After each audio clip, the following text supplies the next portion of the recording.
For joining us again here on Bait Shop Talk. I'll be your host, Joe, and as always with me are my friends, Bubba with Bubba Outdoors. Go ahead. What's going on, everybody? Hello, guys. Thank you for joining us again here on Bait Shop. Whoa, we are echoing there, Timmy. What's up, guys? Joining us again here on Bait Shop Talk. I'll be here. We can thank Tim for technical difficulties. Bubba with Bubba Outdoors. Maybe he'll learn to turn off the volume because we can hear him. Hence why me and Bubba wear headsets. That's right. So who we got out there with us today? I see we got 4 watching. Don't be shy. Go ahead and use that chat. We're more than welcome to answer any of your questions that you have. As always, we tell every show there is a slight lag to the video. It's like 20 seconds. So if you ask us something and we don't get to you right away, just hang in there. Well, I promise you we'll answer the question either in the chat or right here live on the video. I want to go ahead and just apologize real quick. Does it work now, everybody? Yeah, you're good. We're good now. Okay, sorry about that. I had like the YouTube channels up, and I just had to click out of them. I had to mute it, but we're good now. So sorry about that. It's the University of Kentucky shirt, I think is what causes it. Oh, look, the fish decided to show up. Usually they always hide behind me during the show, but they decided to come out for at least for a little bit. What kind of fish you got in there? Well, I got a bunch of bluegills, and they're all named Sheriff. What kind of fish you got in your pond? Leopard bass. Oh, cool. You guys don't know what we're talking about. Me and Bubba have like a running skit. If I ever post any pond videos, he always asks me what kind of bass are those because everyone asks me what kind of bass I have. They're just largemouth bass. There's nothing fancy or special about them, but Bubba we like this ongoing skit. Rusty, nice to see you, man. Thank you for coming out. 3 Swords. I haven't seen you on here in a while. We're good to see you. I can't wait to kick this thing off. Let's get into it. Let's get into it. Saltwater, freshwater. Saltwater, I haven't really done a lot of saltwater, man. These cold fronts have been killing me. Just like even freshwater, saltwater fish do not like a cold snap. They don't like the high pressure, and it keeps them from doing it. But I definitely need to get in the saltwater. I'm way overdue. The water temperature is finally starting to warm up, even in the surf. And I would love to get out there and get some sea trout. My freezer is looking a little skinny, and I need to get some redfish. I have been craving redfish for so long. But really, like the best times for saltwater for me are summer and fall, because my type of fishing and where I fish at, I fish closer to the ocean. As water temperatures go down, the redfish head way back in the creeks. And, I mean, I'll fish the creeks, but I never had that much luck in there. There's some people that own that stuff, but I like fishing more closer towards the surf, Fort George Inlet, Simpsons Creek, like places I can literally paddle to the ocean. So I think that has a lot to do with why I like fishing with saltwater. So sorry, I apologize for that. Haven't been able to get the kayak out in saltwater. So many bass trips, so many tournaments. Right now is prime time for bass fishing. That's why you've been seeing so many bass fishing videos like March, April, May. Those are like, if you're ever thought about getting into bass fishing and you want to have a good experience, those are the key months to fish for bass. They all depending on where you are. Depending on where you are and what day you go. Yeah, to our friends in the north, you're probably still chipping away at ice. So I apologize for that statement.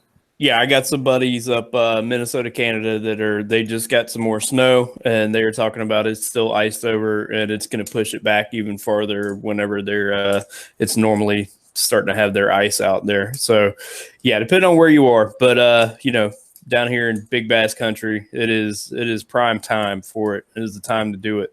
Hey, I'll give you one guess where I like to do my saltwater fishing at. Probably from Goat Island. Creeks.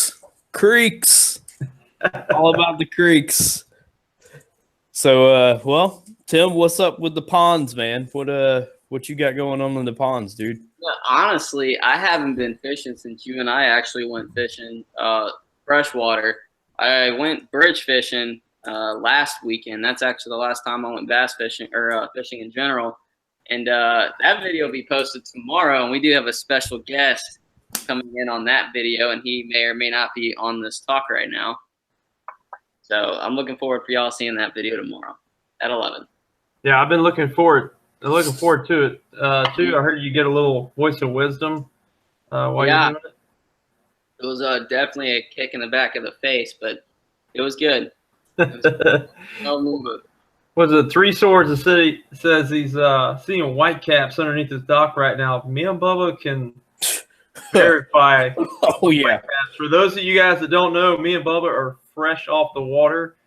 We just got done fishing a tournament. It was the 2018 Bassin for Babies tournament where all the benefits go towards the March of Dimes. Okay, let me ask you real quick. Did you put that thing in the dryer? Because this thing is soaking wet. It is absolutely soaking wet still. No, because when I got mine, I stuck it underneath the seat of the boat like a smart man. All right. Well, yeah, it's we could verify the white caps for sure. It was a rough day. I guess we could jump into that here for a minute because Tim was asking about it, and I was telling him, but we got cut off in the middle of it. So, creek fishing has been good lately. If you saw the videos that me and Tim posted when the 2 times that we went out together recently, it was on fire. We went to Goodby's one time, Goodby's Creek, and it was a slow start. Some cooler morning. And then we finally found them, dialed them in, and they were smaller, but I mean it was a bunch of them real fast. The time before that, we went to Julian Creek and just slayed them. We had near a 20-pound bag between the two of us. Tim had a 5 and a 4, and he did a real good job on his video. I put up one, showing a few different fish too. Then we have this tournament today. And we've been waiting on it for a while. It's kind of a bigger tournament. It should have been a bigger tournament than what it was. Me and Joe went and pre-fished yesterday. And we were really yesterday eliminating area more than we were fishing the area that we planned to fish today. So we had this plan to run way far south and then come back as the tide came up and hopefully was going to push them into creeks, playing the tide. And we got out and hung a right to head south on the St. Johns River and didn't get very far before we went to plan B there because it was just insanely rough. It was 20-mile-an-hour winds coming southeast and 3-foot waves, white caps. I mean, it was a mess. So we went to some creeks, didn't really get on nothing. Got a couple little bites. Joe caught one that was 2 pounds. And then we hit a stretch that was probably 3 hours long where we didn't catch nothing. Pulled up to we thought we were going to go south again. Didn't work. Pulled up to a different creek that I know over there. Joe hooked a mud that was 4.5 pounds, 5 pounds. And then right after that, I hooked a mud that was 5.11. We thought we were going to win trash fish in this tournament with a darn near 6-pound mud, but somebody came in there with an 8+ pound redfish. They went way north in the St. Johns and caught an 8+ pound redfish, beat us out of trash fish. And then right after that, I stuck like a little 1.5 pound. We did a little more scooting around, and then the motor on the boat crapped out, and we were stuck going across the widest part of the St. Johns River at about 5-6 miles an hour in 3-foot waves, white caps, nasty, horrible, all the way to the back of Doctor's Inlet. I mean, it took us 2 hours to get back easy, probably 2+ because we got back after 2 and left before 12, right? So it was probably 2+ hours to get back. And we fished about a half a day and brought 2 fish and a trash fish to the scale. But everybody that was weighing in was 2 fish, 3 fish. One guy ran all the way down to Lake George and caught a giant bag. But other than that, before that, leading it was like 13, 14 pounds. Joe, what do you got about that tournament? Yeah, the fellow that weighed in the trash fish, I don't consider redfish trash fish. I would love to have that redfish. Heck yeah. Was Thomas Mott. Thomas, if you ever come across this video, man, it was nice meeting you. It was pretty cool. There's a lot of people that fished that tournament that I've talked with on Facebook, but I finally got to meet face to face. So it was nice to see everybody come out. And like I said, it was for a good cause. All of the proceeds go to the March of Dimes. What I got out of that tournament was everyone that fished in that area, like more or less the northern part of the river, was didn't do that good. It was like what me and Bubba did. We got 2 or 3 fish in a bag maybe, and there was no size. Something I thought about though is rain has been far and few between. Yeah. So it was something that might have played into that, since we weren't finding any big fish either, and we were fishing the northern part of the river. The salinity might have been higher. Therefore, usually when that happens for bass, when you're in brackish water like that, the saltier it starts to get, the bigger bass move out. They start moving either way back in the creeks or they start moving south. So that might have been what happened there. It's just a tough bite overall too. Not only not any big fish, but not a whole lot of fish. I mean, I'd say more people did not have a limit than did have a limit. But yeah, I mean, I can tell you that it didn't taste that salty from the ride back. This is true. Yeah, it wasn't that bad there. But yeah, it was a tough tournament, guys. It was I still had fun though. Believe it or not, that miserable trip not going very well on the fish catching end of it, not going very well on the boating end of it. Conditions, it wasn't cold, I'll tell you that. It wasn't hot, it wasn't cold. But talking about tournaments, though, if you guys hadn't seen the last video that Joe posted, he did a tournament on Rodman last week. Joe, tell us about that tournament. Rodman was a totally different story. I'm very proud of my Rodman tournament. Rodman has always been known, me growing up, all of us living up here in Florida, as a historic place to go catch really big bass. And there's a lot of fish in the reservoir. I think it's the only reservoir we really have in Florida. I know up north there's reservoirs all over the place, especially like in Alabama, northern Georgia, and so on. But this is my second trip back to Rodman with the club, fishing a tournament. Last time I had Ray with me, the sun was out. I went back pretty much to the same area on the north side of the lake. It was the north side of the lake due to the winds that we had. It was northeastern winds, overcast, kind of like what me and Bubba had today, but not as severe. But when I never saw the sun at all that day. And I went to my game plan. I went to what I knew. I figured I'd go to the pads, get a quick limit, and then try to work on bigger fish. Went to the pads. Problem was everybody went to the pads, and if I had some fellows from out of town, they saw me. They were just out there weekend fishing. I think they were keeping bass for dinner. I know that sounds nothing today, but hey, if that's your thing, that's your thing. But they saw me hook a 2-pounder in the pads, and if I was, as soon as I got that one put in the live well and weighed, here they come. They're right on top of me. So, and I got to looking around. Everyone else fishing the pads were catching little 1-pounders, 1.5-pounders. And I said, there's no way I'm going to win this tournament catching 1-pound bass. So if they're not shallow, let's try offshore. I went out in the stump fields. I threw a drop shot and just kind of in a worm and everything out in the stump fields. I was like 9-10 feet of water. Couldn't even get a bite. There's one other boat out there, so that told me something. I said, well, if they're not deep and they're not shallow, let me try between where the stumps start and where the shallow water is. And I had a rattle trap laying on my deck. But you should always have a rattle trap tied on in Florida, especially in springtime. And what else? Come on, tell them the best lure to use here in Florida. Oh, yeah, the vibe tail worm, which I did not pick up a vibe tail worm one time for that tournament. Oh, my Vibe tail worm works great around grass. Where I was, it was mostly stumps and sparse little islands at lily pads. But the first cast out with that rattle trap, I hooked a 3.5. And that right there, light bulb came on. So everybody thought I was nuts. What I would do is I would drive up into the wind and let the wind drift me back.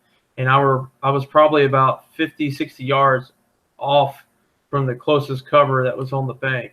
While everybody else was right up in the lily pads flipping, catching 1-pounders. I sat off the cover, throwing back towards it, and I managed to get a 15-pound bag, which put me in third place. The other fella that won, he won it with 16 pounds, 0.26 ounces. I had a 4.5-pound bass, a 3.5-pound bass, another 3.5-pound bass, 2.5, and a 1.5. If I could have got rid of that 1.5-pound bass, I would have had it. But I still had a great day of fishing. I ended up catching like 10 bass. A lot of them were really big. And if you could ever get on a rattle trap bite, guys, I highly recommend it. Don't put it down, because when they don't lightly hit the rattle trap, they will almost take the rod out of your hands. You'll know when it is a fish, not when you hit grass or anything. And when I was using it, I'd cast it out. I wouldn't just cast it out and reel it back. I'd cast it out, I'd be reeling it, and I'd pop it up, reel it, pop it up, reel it. And a lot of times you'll get that reaction strike because they think that bait's trying to get away from them or it's injured. So if you haven't already, go ahead, head to my videos and check out that Robin tournament. It turned out pretty good. A lot of fish catching action on that video. Real quick, for you guys that might not be from the area, Northeast Florida, Southeast Georgia, you know, if you're from Southern Florida or some of the surrounding area, you might have been there too. Rodman Reservoir is in Putnam County, right? It's Putnam down there. It's south of Palatka. Yep. So it's something like 9,500 acres, I think. Like 13 miles long, something like that. It's got deep spots. You know, like if you go through the channel, the barge way that's like 30 foot deep in those areas. It's got standing timber. It's got, like Joe was talking about, the stump field. It's got submerged stumps. It's got hydrilla, coontail, eelgrass.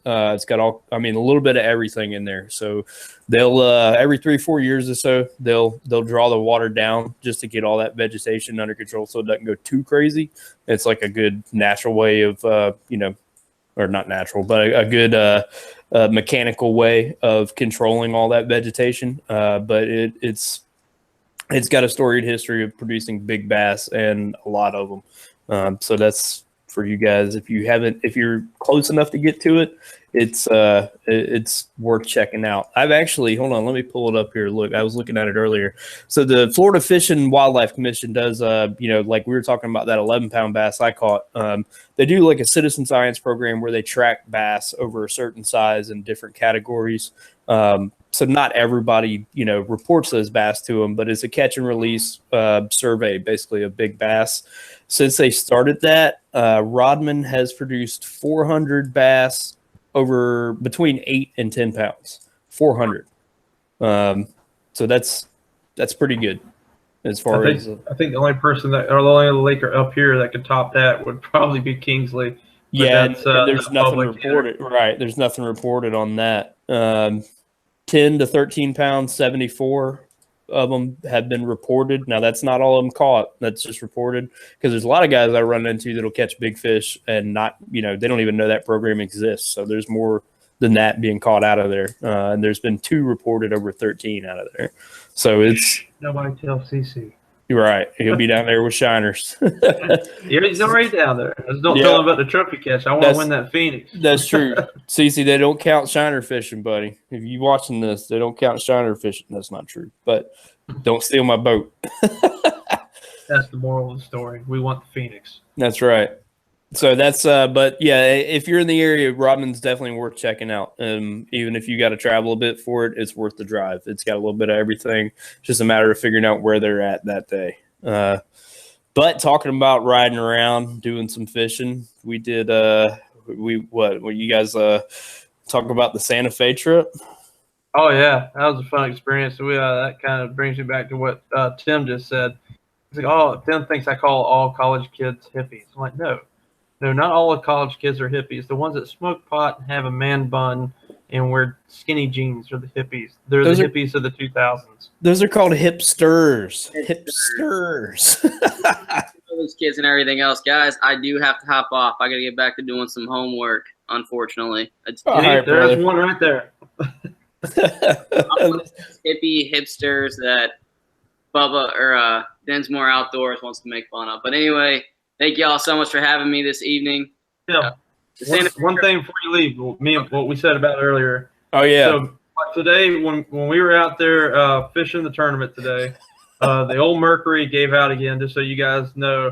And it was struggling to get out there. So, in honor of the camping trip that we took with Tim Kidwell to go catch the Swanee bass in Santa Fe, we have now named my outboard Timmy. Oh no! Yep, that's the Mercury. Timmy That said, is the Mercury. Timmy, we got done, or we sure went to come across the river, and Timmy said, "I don't know about you guys. Are you ready to fish yet?" Are we there yet? Timmy had enough and said, "I'm not paddling no more." Yep. But, before I do hop off, I do gotta say, I don't know how the hell these two old folk were able to be that far above me. But what I found out was that I had a lot of weight in the front of my Yeah. He's also the youngest one with two 34-year-olds headlong into the rapids. Sun's out, guns out, Timmy. Then That's it's right. around the rapids. Y'all were going through them. I was like, screw that, and I went around them. And we You're still wore you tired. out. Yeah, we still wore you out. The vibe is tail heavy. And plus, when you got a cooler full of ice and everything back there, and it grabs that keel and kicks it around. So yeah, that was definitely. But I just want to let other folks know that. So if they're fishing places like that, Tim's kayak was freaking built for river fishing. There was a couple of those yellowfins out there. Oh yeah, I actually named mine Tarzan. It's green, and it actually ends up in the trees more than I do. So I'm gonna name my kayak Tarzan. All right, well, we'll let you jump off of here, Tim. Thanks for coming around for the little bit you did here, man. We'll catch up later and do some fishing. Thank y'all for having me on here. See y'all soon. All right, brother. Man. Hopefully we'll get you for the full one next time. You take care and go take care of that homework, young man. Yep. Sir. All right. See y'all. Later. See you. So that's another video for you guys to go watch if you haven't seen it on Tim's channel. He's got so these two guys got down there before I did, and the Joe calls me while I'm still at work on Friday and says, "Hey man, do you got any bolt cutters?" I'm like, "No, I don't think so." Why? Tim locked his kayak to the roof of his Jeep with like a bike, like heavy duty bike cable, and lost the key. So I'm like, well, I got an angle grinder and an inverter. So first thing when I got down there, I was waiting on them to open up the check-in at Jenny Springs so I could get in. And the first thing that we did is I went and drove to camp, and we took the extension cord and the grinder up to the bathrooms, and I cut the kayak off the top of his Jeep with the master key there. And I'm sure some hipsters, whatever you want to call them, the young kids sleeping off the hangover the night before were real happy with me firing up the old Black & Decker at 8:30 in the morning there. But otherwise, man, we got down there. We ended up getting a spot right across from the boat ramp. It was, me and Joe camped in hammocks. It was my first time camping in a hammock. Dude, I thought it was awesome. What did you think? Yeah, I slept really comfortable other than the screams in the middle of the night and loud rock music. Badger Farm Girl, what's going on? Thanks for joining us. Hello. What was I going to say? The camping, I had a great time camping. I just wish we could have found a little bit more quieter spot. That was the only thing. I think next time we'll definitely go somewhere else. Yeah. But I had a great time. It was interesting river fishing in that bigger river and going up against the current with the axe. By the way, Bubba Big O left you a comment. He said he loves the hood ornament on your kayak. Thanks, buddy. It's they make good rod holders when I lay them down front ways. It's keeps them low and out of the way, and it's Kayak ramrod. It's got to make it mine, It's it gets the job done. Mine is like at least minimum 700 pounds lighter than Joe's kayak. At least 700 pounds. It's probably more like 1,200 pounds lighter. That thing is freaking ridiculous. I mean, it's very buoyant. It sits on top of the water, but good Lord, carrying it. I mean, we didn't have far to go. That thing is heavy. That's why it's the battleship, man. Yeah, it is. 400 pounds. I believe it. A bull shark standing up on that thing. Badger Girl says she's in a big snowstorm in Wisconsin, and here I was just talking about how March, April, and May are my favorite times to go bass fishing in Florida. Right. Don't worry, Badger Girl. It's not snowing here, but we have a very bad rainstorm coming through here. It's been raining nonstop for like the past 4 hours with lightning. And if you missed it, we were just out there in the river. The boat broke down. not necessarily broke all the way down, but we were disabled and had to go through like 2-foot white caps, 3-foot white caps, and me and Bubba just got soaked and made it in just in time before the lightning showed up. Yeah, But it was something special, that's for sure. And like 3 or 4 guys, they had to get picked up because they couldn't make the trip back anymore. It just got too dangerous for them to keep going in the boat. Luckily, we made it back before all that hit. But yeah, right, they were bigger boats with engines that worked. Right, and they had to pull in the nearest boat ramp and get somebody to go pick them up because it was so bad. You know, luckily we got that got back before that hit, but we were standing there at weigh-ins and my phone was just blowing up with the Weather Channel app giving me, you know, severe storm warning, tornado watch, you know, nonstop while we were sitting there at the weigh-in. So yeah, it was nasty. It wasn't that, but I kept telling Joe, thankfully it wasn't cold. Yeah, thank goodness for that. So, what was your first impressions when you finally got to catch a Swanee bass? Like, what was your thoughts when you finally saw one? It was, you know, when I first hooked it, because what happened, you know, and this part of our chasing the slam that we're doing long ongoing thing here, I actually got this checked off the list, guys, but I can't prove it, so it doesn't count because we thought that it was 1 inch. The minimum was 1 inch longer than what it was. We thought it had to be 15 inches. When in reality, they have to be 14 inches to qualify. Yeah. So I caught one that was 14. That wasn't the first one I caught, but I caught one that was 14. But it doesn't count. So we got to go back, which I don't mind because it was fun fishing for them. It's a different type of fishing. They won't leave cover as much as largemouth will. I found that out pretty quick. They'll hold tighter to cover because it's such a faster moving current than the river that we fish up here. So it's a lot of precision target casting. But whenever I first took that first one, it was in really fast moving current and I got him out in the middle of it. And I was like, dang, this is probably it. He's fighting hard because I had him on that Enigma I got, which is a pretty stout rod.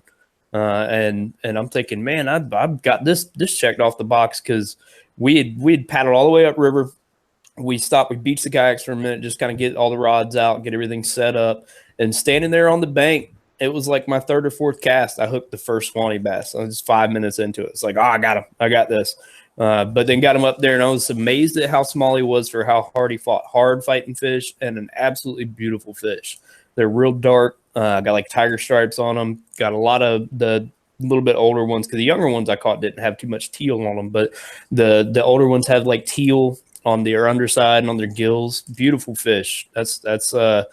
I really liked it. It was different style of fishing. Awesome place to be. Some natural Florida. It was beautiful. What do you think about them? Well, I thought, how the hell did he catch a Swanee bass that fast? That was my first impressions.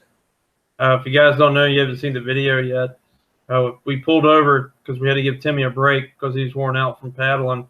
And we got our stuff all in order. And Bubba stepped out and grabbed a spinner rod and made a couple of casts from the bank and immediately hooked up the Swanee bass before even we got started. So I'm like, you got to be kidding me, because the way they make it sound is it's incredibly rare to catch a Swanee, when in reality, about every fish we caught, except for maybe 1 or 2, it's more rare to catch a largemouth than it is to catch a Swanee down there. Yeah, we thought it was going to be all largemouth and like a rare Swanee, but it was definitely the opposite. It was 9 out of 10 were Swanee bass. Yeah, Big O said he added it to his bucket list. I'll tell you what, Big O, I'll trade you. I need a peacock bass for my bucket list, and you need a Swanee, so maybe we could do something there. And if you ever go fishing for them, they don't really hit, like when they hit your lure, they don't hit it like a bass. You don't feel just a thump and then wait. They peck at it. It feels like a bluegill. You'll feel just like bump, bump, bump, bump. And a lot of times we thought that's what it was. They're like, oh, man, bluegill. When in reality, it's a Swanee bass. And that's another thing, too. In slow-moving water, a bass will grab it, and then he'll move out the deep water. So you got time to set the hook. These Swanees, when the lure's coming by, they grab it, and as soon as they feel the weight of the line get pulled by the current, they know something's up, and they spit it right back out. So basically, as soon as you feel that bump, bump, bump, hook sets are free. Just set the hook. Because it's either going to be a bluegill or a Swanee. The Swanee sit just like a bluegill. That was kind of odd to me. here was my hypothesis on that. Here's what I figured out too: is they've got smaller mouths, obviously, than a largemouth, and I mean, like size to size, as far as mouth size goes, it's considerably smaller. And their primary food source is crawfish. So a lot of people may or may not know, if you've ever seen a bass eat a crawfish, like underwater footage of it, a lot of times they'll pick them up and they'll slam them trying to knock the craws off. Well, they got such a smaller mouth and they're in that current, so they're not running out to deep water. Because Joe taught me this today, actually. Joe taught me this, that why they'll run out to deep water is because they want to take it away from whatever cover they're at. So if it does get out of their mouth, it's got nowhere to run to. They can pick it back up. So it's the opposite with the Swannies, because they sit in current breaks in fast moving water. So they want to keep it in that current break so it's not getting washed away. And my guess was that it goes bump, bump, bump, because they're probably picking it up and smacking it, trying to knock claws off of it. That's my guess. Thoughts? No? Yeah. Yeah, I mean that makes. You're looking at me like I'm speaking another language over here. No, we're looking at all these nice comments that Big O's leaving here. It's always nice to see comments over here in the section of the chat. I love it. Well, to make that happen. I think we had to do that one day. I think we had to get me and Timmy and head down south, like where Big O's at, meet up with him. Let's go catch the peacocks. I'm in. That's definitely a bucket list. I'm in. That's a what list? Bucket list. Oh, with a B. Yeah, definitely. That soft plastic he was holding in his hand, throw that thing away. Go buy every crazy leg chigger crawl you can find at Walmart.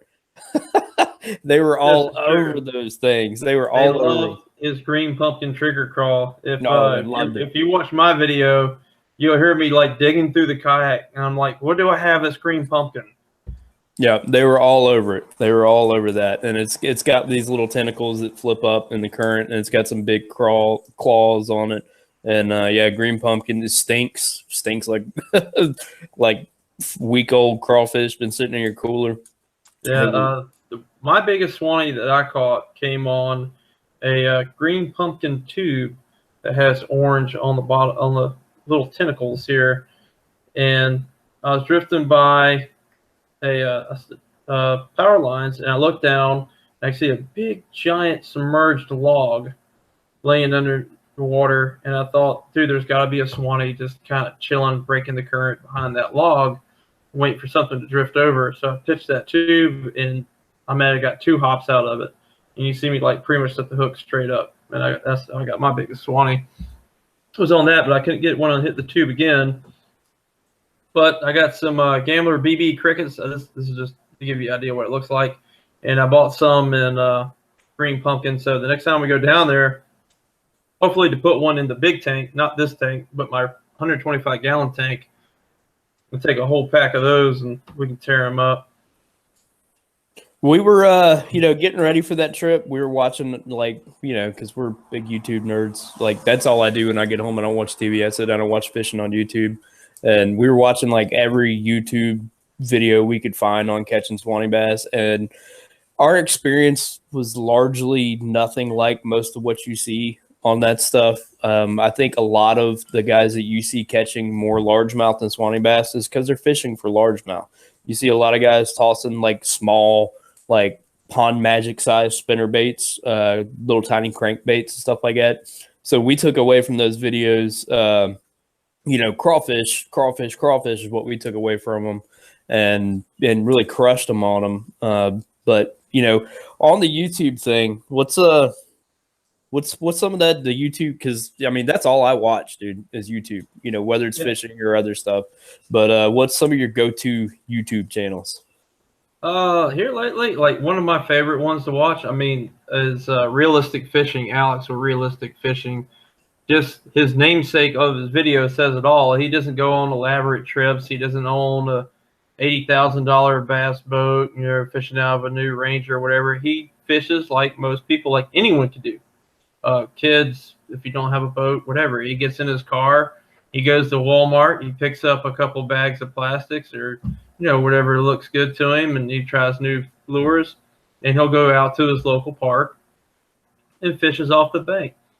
You know, anybody can do that. That's what's so great about fishing. Young, old, doesn't matter if you have a boat or not. I mean, if you can get to a body of water and you don't have to have a lot of money, he took a Lew's Hank Parker special. That was a $15 combo, man. Yeah, it's a Walmart. They had them real cheap for a while. They're gone now, but yeah, I saw those Lew's Hank Parkers at Walmart.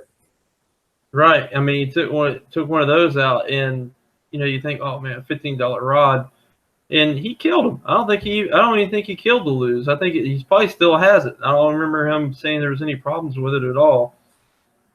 So he's definitely up there amongst my favorites. I remember Alex when he only had like 1,000 subscribers. He doesn't do any fancy editing. He doesn't do any B-roll or music or anything to it. It's just kind of like him getting out in and out of his car. Here's what I'm using today. Let's go try it. And then another thing I love about his videos is how he calls people out for littering. And he instead of just saying, "Oh man, there's trash everywhere," you know, these people suck. He'll go to his car, get a trash bag, and freaking start cleaning up the park. You know, he'll pick it up himself and then throw it all in the dumpster where it's supposed to go anyway. Like my number one pet peeve, I hate finding fishing line. I hate seeing used fishing line everywhere. I will get that up in a heartbeat. Sorry. I like how he brings awareness to this. He even got other YouTubers that are like bigger than us to start doing it, like Lojo Fishing. I think he did it too. I like watching Lojo. He's pretty cool. Mikey Balls, I've been watching him a lot. Mikey Balls is best known for punching. He's like the punching master. If you don't know what I mean by punching, it's where you take a real heavy worm weight in a soft plastic and you throw it up into a real dense cover, and that heavy weight breaks through that mat because underneath the bat is hollow underneath. It may look like a lot of vegetation, but it's hollow underneath, and that bait punches through. And bass are used to seeing worms on the outside edge all day, but now it's in their house, so they attack. They go after it. But I like watching him. He like breaks everything down. He has certain videos that show you he doesn't hide anything. That's what another thing I love about him. He shows you, here's the baits I'm using. Here's the colors that work real good. You know, here's the knots that I use. Here's the weights, hooks, so on. And also he's been doing cranking or offshore crankbait fishing and just killing toads, man. Giant bass. He got a 49-pound bag. That is insane. I was happy to catch a 15-pound bag. Yeah, that's huge. Right. That's I think it's the biggest bag ever like put up on YouTube or like shown caught on YouTube. 3 Swords, yeah, Lew's Speed Spool. That's like every single one of my reels are Lew's Speed Spools. They're just different varieties, but they're all speed spools. But anyway, back to Mikey Balls. He calls out Googans, which is something that me and Bubba did today. But his idea of Googans is not the rich kids on YouTube.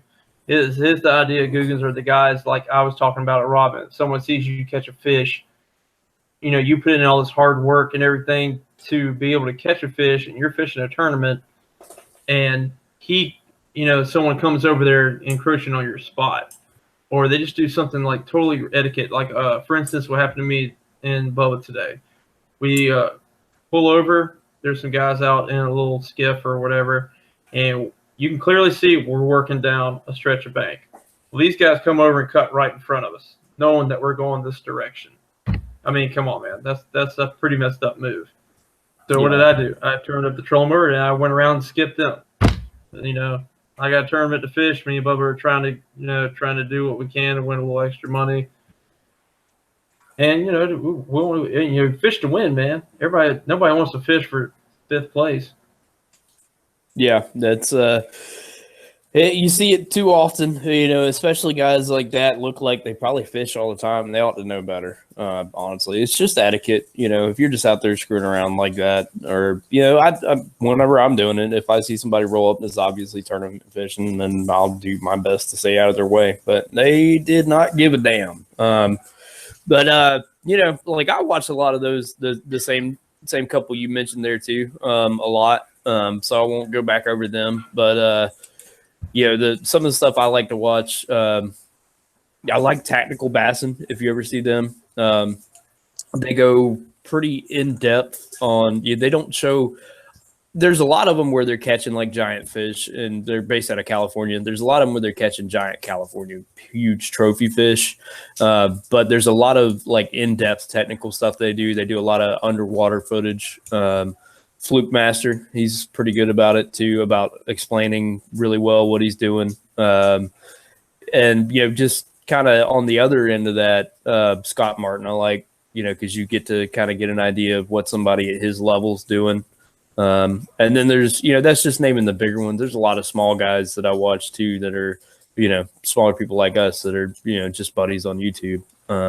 But I like to watch a lot of those, like where I really get nerded out on it. You know, the more in depth that they get, the more I sit there and watch a 20-30 minute video on it. For me, like I like Marty's Big O brought up a good point. I like do-it-yourself YouTubers. Yeah. Before I even thought about having a kayak, you know, I was still kind of hung up on the idea, do I want to invest this kind of money in a plastic boat and go kayak fishing? Am I even going to like it? You know, I didn't really know. So I did like everybody else, and I went on YouTube and did some research. And the one name in when it came to kayak fishing that kept popping up over and over again was Zolfinger. Oh, yeah. Definitely. He's like the king of kayak DIY. Absolutely. And this is back before he got his boat that he lives in, and before he got his property, his business that he's trying to start up down there in Tampa, down there in your area, Big O. I don't know if you went by his place or not, but if I lived as close as you did, I would definitely go check it out. I probably will do that one day. This is old school. When he had, before he got sponsored by Pelican, even when he had the little red kayak with the toolbox and the live shrimp, coffee can, aerator. Yep. And man, I took so much stuff from all the DIY that he did. I think that's what really turned me on. And I watched, you know, he'd go get bait and go out red fishing, and he'd have an ugly stick and a Shakespeare, or, you know, just stuff that like what me and Bubba use. You know, we don't care. We just want to go out and catch some dinner. And he was no shame in that either. He'd be like, hey, I'm not catching these fish for just sport. I'm catching them so I can have something to eat. And that's what really turned me on. That's what put me over the edge to get a kayak, because he showed that, yeah, you can buy a piece of plastic that floats, but the thing about a kayak is you can make it yours. You can make it unique to you. You can make it do what you need it to do and fit you and be comfortable for you, and, you know, and show off some of your own little traits and stuff that you like. Like Bubba. Bubba likes, he's got cow horns on the front of bull horns on the front of his they use for rod holders. You know, me, I put a fish finder, and I got a little cooler and things like that in the background that I love. Yeah. Oh, yeah. Yakking with Sarah, I actually got to meet him at the Bassmaster Classic. If you guys haven't seen it, even on Zoffingers, he went to the Bassmaster Classic and recorded because he had to go to the expo, and he sat at the Pelican booth. And he talked to every single person that came by, was willing to say, hey. He's, no matter how many, see, there you go, 30 miles out, Yak Motley and Zoffinger. I like 30 miles out. They started off kind of good, but I don't know. I've kind of shied away from them here lately. They starting to get a little too ridiculous for me. They're like after the catch, and they're just putting out videos for the sake of putting out videos, it seems like now. I was happy when they just had their videos being simple. They were just walking down the beach and fishing from the beach. They get up in the morning, go by the pier, and fish by the beach. Anyway, I'm getting off subject. Thanks, Big O. You didn't derail the train. But no, Zoffinger is what got me into kayak fishing. Is there any guys on YouTube, Bubba, that you really, you know, you don't care for? Like, you know, it seems like they're really big, but you're like, yeah, it just ain't your cup of tea. You know, there's a few guys. I think they live together. Can't remember the name. They're all in the same house. You know, real bunch of little spoiled rich kids. That Big Brother. Yeah, that's it. Yep. Yeah, I can't stand those guys. Can't stand them. I really can't. There's a few other ones that I won't pick on, but those guys, you know, they can take it with. I'm sure they get a lot more heat that I'll ever throw their way. I can't stand those guys. Oh, I almost forgot another one that I do like. Sarah got it. You and Sarah are on the same page. Yeah. I do have another one that I do like, though, that I haven't watched too much of just because it hasn't been popping up suggested, but talking about kayak fishing. I like Chad Hoover. He's pretty good with you know, he's running that whole kayak based tournament system and everything. Always fishing. That's all he does is fish out of a kayak and does it well. And he's a big guy, but he'll get out there and, you know, in all different kinds of kayaks and show you, you know, what they can do. So I like him too. Yeah, he's also a veteran. He was a Navy man too. Yeah. Yep. I like big YouTubers who will actually reply to your comments. Like, they're not, you know, their celebrity status has not gotten so big where they feel that other smaller YouTubers or people that, you know, are fans are beneath them. I mean, there may be times where, yeah, if someone leaves me a comment on my videos, it might take me a minute or two to respond because, you know, work and life and things. But I make time, I sit down, and I respond to every comment. If anything, just to say thank you. But there's a lot of guys that are just, it seems like they're too big. They don't care about the people that help make them. They don't. It seems like they're subscribers. They're just like whatever, you know. They'll patronize them. Like, you'll see them put a little thing out there. But that's about it. Mikey Balls, to me, I consider him a big YouTuber. He's up there. A lot of people know him. Even people that are not really into YouTube, they know him. But what was so cool to me, though, is he used to live around Gainesville. Now he lives down in South Florida. And I did the Rodman tournament. And I said, hey, man, I'm not trying to spam you with videos or nothing. I'm not looking for a shout-out. I just know that you used to fish Rodman a lot, and I thought you would like this video. So I sent Mikey Balls a link to my video, and never thinking I'd hear anything back from him. It was on his Facebook page. And sure enough, we're out there fishing the tournament. I hear my phone ding, and it was him. He replied to my video and watched it. He said, what did he say? He said something along the lines of, that was a really cool video, bud. Looks like old Robin still got it. And just something little like that meant so much to me. Like, dude, Mikey Balls replied to a message I wrote. Look at Joe. He's all giddy over there. I am, but I got one that tops that. Mikey, I love you to death, man, but I got one that tops that while we're talking about kayaks. I thought about it. Big O knows my very first kayak was a Pescador. And I just got back from Africa from a deployment when I bought it. And I did a review on it because I'm sure there's other people that were looking into different kayaks. And I did a review on my Pescador, my Perception Pescador. And before I started the review, I dedicated the review to Marty's Offinger. So I said, Marty, you were the inspiration behind me taking the leap and getting into kayak fishing and buying this kayak. I said, so this video is for you. And then I went on into the review.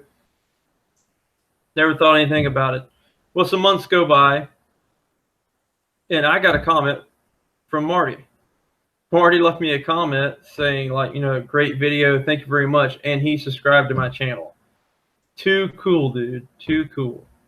Well, that's one of the cool parts about YouTube is that, you know, you can get hours of entertainment from it like we all do, but it's also super interactive. You know, it's a community. Like, that's how Joe and I met, was from YouTube. And now I consider Joe a good friend of mine. But it's a community, and there is interaction to it. That's why it's, you know, it's a cool form of entertainment, because it's different, because you have that interaction instead of just being stuck, you know, just watching some overly produced pile of crap. You know, so it's you know, if you guys do put out videos, I encourage you to do the same. Interact with people. You know, that's part of the cool thing about doing what we all do. You get to do what you enjoy doing, put it out there, you know, for other people to see, and then have a conversation about it. It's cool. And you might end up meeting some guy that'll take you out there and break down on his boat in the middle of the river with you. Yeah, or you meet some guy because you forgot your keys, and he brings an angle grinder to get your kayak off the roof of your car. Exactly. Yeah. You get, you know, all kinds of cool stuff can come from stuff like that. Here's one, kind of skipping around a little bit. You guys touched on, you know, talking about realistic fishing like real people do, and then some reels, fishing cheap. Well, you may or may not know that I am needlessly frugal. That's a good way to put it. I'm cheap as hell, and you may have seen these floating around. That is, you know, the infamous $15, $18 Chinese reel that You know, it's even got Chinese writing on it. That a lot of people have tried, good, bad reviews, whatever. I'll give you the idea on this for the, you know, if you're just doing casting and reeling, they're actually fine. You want to throw something like a rattle trap, a crankbait, a spinner bait, they're actually not bad. Other than that, you cannot pitch and skip with these things. You know, it's got all the brakes on it and they suck. You know, if you get it tuned right, it won't backlash if you're just doing that. I still use one of these on my top water rod all the time, with the one with the magnetic brake on it. Works fine for that kind of thing. But I recently snagged a Cast King to slap on. Originally, I grabbed one to put on that Enigma I got. This one is the Cast King Spartacus. That's the one that I just got the other day. I bought a second one because I loved it so much. You know, the Cast King Royales are like $38. I let Joe throw it around down there on the Santa Fe. What did you think? Other than you being a freak of nature and being left-handed, I liked it a lot. I thought it was really smooth. It was right there in my lose. Yeah, I would, you know, so you look at the price tag on it and natural inclination is going to be to compare it to stuff like a Black Max or, you know, the beginner level Bass Pro Shops ones. Completely blows those out of the water. I would put these in, you know, like $120 reel category, stuff like, you know, the entry level lose. I got 2 of them now. I'll probably snag some more, just because they are definitely, and I got nothing to do with Cast King other than I have 2 of them right here. Absolutely love them. For the price, that's the best reel that I've found for the price. The Royale is the one that I put on the Enigma rod. This one's, I think I'm going to switch these 2 rods. You know, this is the one I was using most of the day to day, Joe, for like flipping and stuff.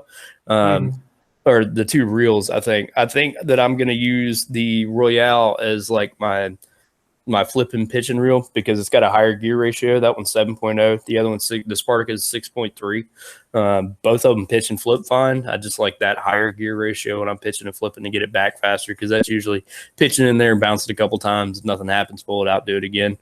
Get a little higher gear ratio on that. But the 2 of them, man, I'm a fan. I'm a fan. It's the idea is consumer direct, you know, so they're not going through a store, so the price is cheaper. This seems like one of those times where it's actually true. You know, it's a pretty good quality product. We'll see how they hold up over time, but you know, for $38-$40, if it doesn't, you know, if it lasts a couple seasons, I'm golden. I'm definitely enjoying those. How do you like that the cork handles on the Spartan?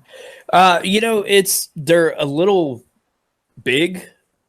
You know, they're considerably larger than the EVGA ones on the other one. I like the cork, and I think in the right application, I like them being bigger too. You know, I like them. Yeah, the size is different, I guess I'll say. I don't necessarily dislike that they're, you know, bigger in your hand, but I do like it.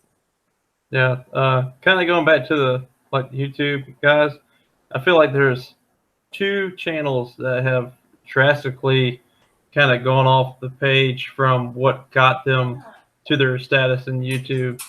One of those being Bama Bass. I'm sure a lot of you guys know who Bama Bass are if you're a bass fisherman. He's like he was like the king of frogging. That's what he was known for. He's like the frog guy on YouTube. It's Tank Tuesday.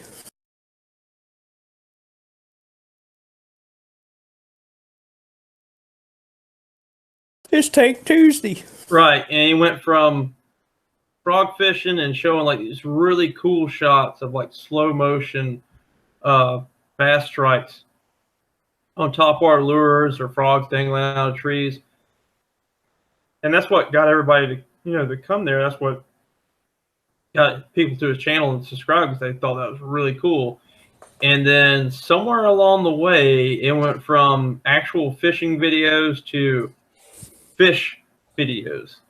He got that. He got that 300-gallon tank. He put the 2 bass and Bubba's favorite sheriff in there, the bluegill, and that's that thing. Pretty much all we see is Liz updates and Tank Tuesdays. It's now an aquarium channel. Yeah, it's basically became an aquarium channel. I mean, yeah, I'd be excited too if I had a 300-gallon aquarium, but you know, stay to what got you there. You know, let's see some more frog videos, man. Get back out there and do what we used to. The second one for me, Lake Fork guy. Oh yeah. My favorite videos with him was he would just go to the local lake, put in the boat, and just go bass fishing. That was my favorites, and that's what he used to do. Like it was even like maybe not last year, but the year before. That's what it was. He'd go out there and catch white bass. He'd go through a spinnerbait, catch largemouth, and he was informative. He was kind of like New Age Bill Dance, but just not sitting down. And he would give he would try new things. But now that he's like became one of the Googans, nothing against the Googans. That's they do what they do. He's going to Amazon. He's going to the Amazon. He's going to Mexico. Like different, crazy hunts and stuff, like hunting hogs and night vision and stuff. The average person really cannot relate to that. I like YouTubers I can relate to. Like, I don't have the money to go down on a riverboat trip to the Amazon. I don't have the money or the means to take a bass boat and go fish with Denny Breyer in Mexico. Man, get back to what your fans can do, man. Go back to just going fishing on the lake. I mean, it's a lot of I guess different people liking different things, which is that a lot of kids that pond fish and upload videos of them, kids pond fishing. That's the only thing they can do. They love that. That's their audience. It really is. And they love watching those kind of videos that are super produced. It's more of a vlog than, a fishing video because they upload them all the time. That's their audience. And there's nothing against, those people that watch that. But, I think most of our kind of thing is just that, is just guys going fishing. And I mean, I guess it's whoever, if you're going for views and trying to make a living out of it, I guess that's why they do that kind of thing. Why those channels have changed the way that they have for that reason, because they're trying to get as many of those kids as they can to watch, which is, I mean, I guess that's fine, but they are going to lose, my video or my view. But at the same time, the advertiser that are advertising on their channel are, they're advertising like Android apps and stuff like that, because that's advertising to that same audience. Where speaking of kids watching, I'm watching a kid right now. Little Bubba is on the loose. He got him some chicken nuggets back here. He's in Little Bubba heaven with some living the nug life. Got him some McDonald's chicken nuggets. That's man, I want me some chicken nuggets. That's his jam. He's all about that. Now, I can't sit here and say anything, because like if someone came up to me and offered me a free trip to go catch peacock bass in the Amazon, there's no way in hell I'm going to say no. But I miss the good old days. What brought me to him. That's all I can say. But hey, man's doing what he's doing. To, live it up, man. Live it up. Yep. But you did mention another one that I like too. I have been going back and watching a bunch of old Bill Dance videos lately. They're awesome because he tells you everything that he's doing. Granted, he's fishing, his private lake on his ranch that, it might not apply everywhere else, but it's really informative. I know a lot of the people that watch us are older people, but like I was gonna recommend to the Mercury, to Timmy, to go back and watch some Bill Dance videos, because it is super informative and fun. It's most people watch Bill Dance and think of Bill Dance and think of his bloopers. Yeah, that's what I was gonna say. Is you get down the YouTube wormhole and you're gonna end up with a bunch of Bill Dance blooper videos that are, those are entertaining too. But they are actually good fishing videos. And I was telling Joe the other day, I was watching one of Roland Martin's newer videos. He doesn't have a whole lot out, but I learned something from that. So, it's worth going back and watching the old guys too, because a lot of their TV show stuff, when I grew up, it was always, if you weren't fishing on a weekend morning, you were watching it on TV. You're watching one of those on TV. Before it was, tournaments, it was like outdoor shows, and we would go back and we would watch all those all the time. And a lot of those old episodes are getting uploaded now, and it's good to remind you of something that you might not have thought about or teach you something new that you never knew. So I'm going back and watching a lot of that stuff lately. Yeah, that's definitely. There's a guy, his name's Lynn Collier, I think. He's on YouTube. He's uploaded like every classic, like 90s Bassmaster video and FLW. It's pretty cool to go back and see like 90s bass fishing. I think that's where I'm at. I could be a professional 1989 Bassmaster with the equipment that I have. Not the new guys, though. Not the new guys. Right. If they had their equipment and you had all the new stuff. Right. And they all had 150s was the biggest outboard you could get. And let me tell you guys, talking about that, our tournament today, we were the third boat out of there, and we were about the 12th boat back within 5 minutes of hitting no wake or getting past the no wake signs. Everybody just zoomed past us. It was hilarious. I wish we could have got on a big old bag and just said, yeah, screw you guys with your big old motors. Yeah, but we're talking about me having a 150 and everybody else with Allisons and Bullets. There are some guys there in a John boat with a trolling motor only. Yep. Ain't nothing wrong with that. Hey, nope. I mean, if you guys have ever seen me, I fished out of a 1985 Bass Tracker with a 40 horse on it. With a plywood console. Yeah, that's right, with a plywood console. And it is pallet wood plywood. That came off a pallet. Right. So any means necessary, guys. That's why we love this sport so much that we do. You know, I said it probably 3 times today. I cannot believe how much money I spend just to have the chance to go out and catch a little green fish. That's nuts, ain't it? It is. The thing's got so much power over us. How much time do we spend working that we can dedicate money and time to that? And it's crazy. Right. I gotta save a lot more money just staying here at the house playing Xbox. Right. Well, while we we gotta we'll keep jaw flapping here for a minute, guys. But while we're getting towards the end, towards the time we're gonna wrap up, guys, you got any questions, any comments, anything, anything you want to say or ask or anything like that, shoot that out here. But now I will tell you, while we're watching the chat here, guys, one of my favorite times of year is coming up, and I want to do it with you this year, Joe, because we didn't get to do it last year together. When post spawn gets over, and we start getting into some early summer stuff before they move deep, is Bubba's time to shine. It's when the top water bite gets really, really, really good, and I'm going to take you toading in the creeks with me. Yeah, I never got to go toading in the creeks. Yep. And I want to take you toading on Ocean Pond. They're not big bass, but it's fun. Even you can go catch the chain pickerel. They'll blow up on a toad too, which is pretty cool. And they just annihilate it.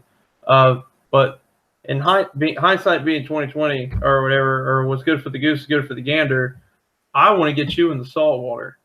Yeah, it's I've been bass fishing so hard that I've been neglecting saltwater. It has been the last, I don't know, probably year and a half or so. I've been doing like 3-4 trips, I guess, total of saltwater fishing. It has not been much. I grew up the opposite. As a kid, me and my dad were pretty much strictly saltwater fishermen. That's all we did. We would go bass fishing every once in a while if it was chop or something like that, but it wasn't very much at all. So yeah, I definitely want to do some more saltwater fishing. Haven't done a whole lot of it in a long time.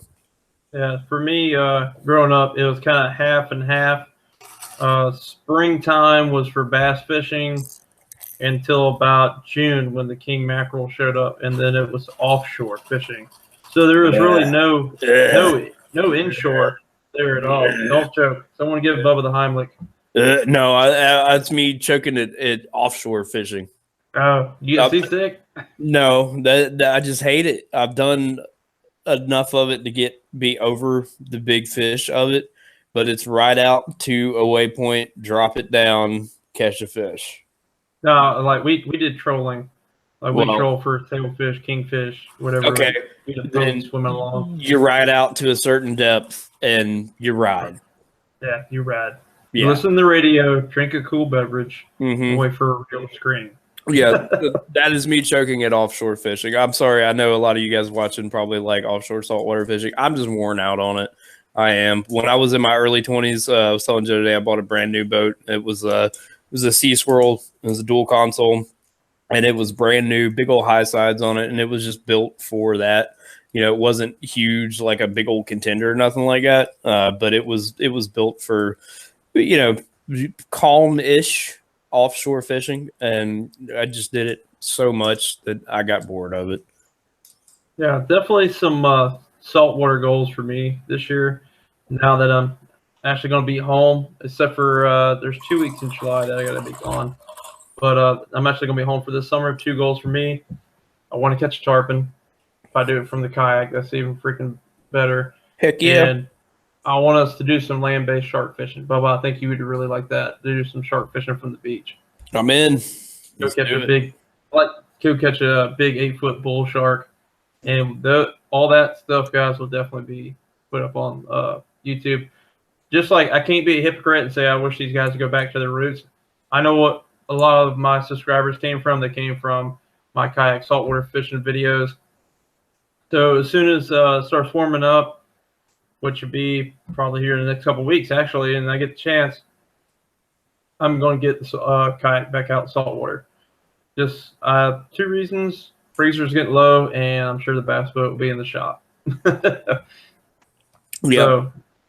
And I'd like to bring Bubba along with me, especially like a Fort George Inlet trip or something like that. Yeah. Well, I doing the same thing. Like I've never been one of the guys that try to grow their YouTube channel or try to overly produce or anything. But at the same token, I appreciate all the subs I have and sharing this, the fun experience I have with you guys. I think I got a lot more love from the people that did watch whenever I was doing, more of the backwoods, get as far back as I could away from everybody, early morning, barely visible, quiet kind of thing. And I want to get back to some of that myself. Yeah, well, we can definitely do that when we do our little toading in the creek episode. Yeah, I want to get me a creek toad bass. Mm-hmm. I want you to teach me toad food, master. It is an art. Well, we're coming up on post spawn here. I mean, it's kind of been a weird stretched out spawn this year.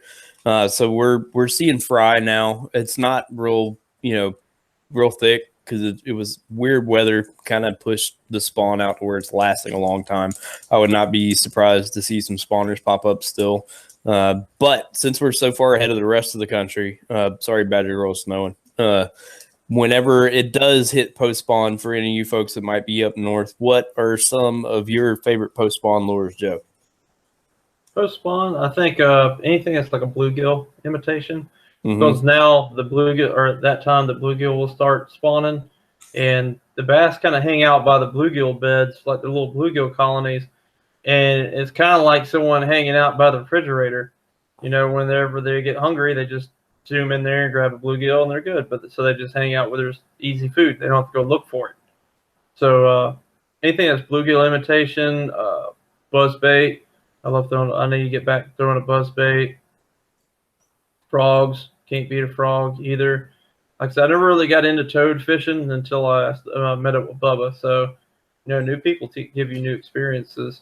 That has replaced, and when we're talking about toads, what we're talking about is soft plastic frogs. Toads are how you kind of differentiate between a hollow body frog and a soft plastic frog. They're like a subtle buzz bait. Creates a lot of surface disturbance, but not super loud. It doesn't, make that same splash crash when it hits the water. For me, that has replaced buzz baits almost completely. Just because it is, it's so versatile in the different types of noises you can make with it, and it doesn't spook as many fish away. With a buzz bait, they either hit it like as soon as it hits the water, or you spook them off and they hit it somewhere in the retrieve. It seems like it expands the strike zone on that same kind of surface disturbance kind of top water fishing with it. That's why I like it so much better. You know, and I do the same kind of thing, looking at bluegill, imitating stuff. And then a lot of times, if you're kind of keying in on where they're at, because a lot of times post spawn, if you see an old bed, they're going to be hanging around that area. So a lot of times you can even fish slow with post spawn stuff. Like you want to keep it in the strike zone as long as you can because they're so worn out, stressed out, you know, tired from spawning that you want to keep something slow in front of them in some cases. And if it's nasty weather like we had today, it's probably going to be a lot slower too. That kind of case, I like a fluke that's imitating a bait fish. You know, you can imitate a brim bluegill with the different colors of it, or you know, like darker weightless Senkos that are real slow fish too. That's kind of my go-to post spawn stuff. Yeah. Well, speaking of worn out, that's definitely me, guys. I think we're going to call it a night.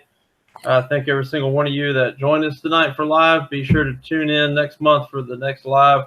It's always the second Sunday of every month. I think we ought to start holding out at summertime, and people got stuff to do. They're outside. There's a little bit more daylight going on. I think we're going to start holding it at 7 o'clock. Seems like a good time, and that way everybody's settled in for the night.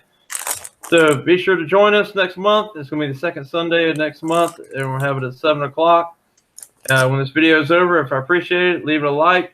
That way we can keep us doing what we're doing. It means a lot. And we'll see you next time. Remember, I'm Joe, and we do more in Dinsmore. We'll see you next time. Bubba, say farewell. I'll see you guys. Yeah, keep watching, keep fishing. Yeah, he ain't got no catch and catch race. We'll see you guys next time. Take care.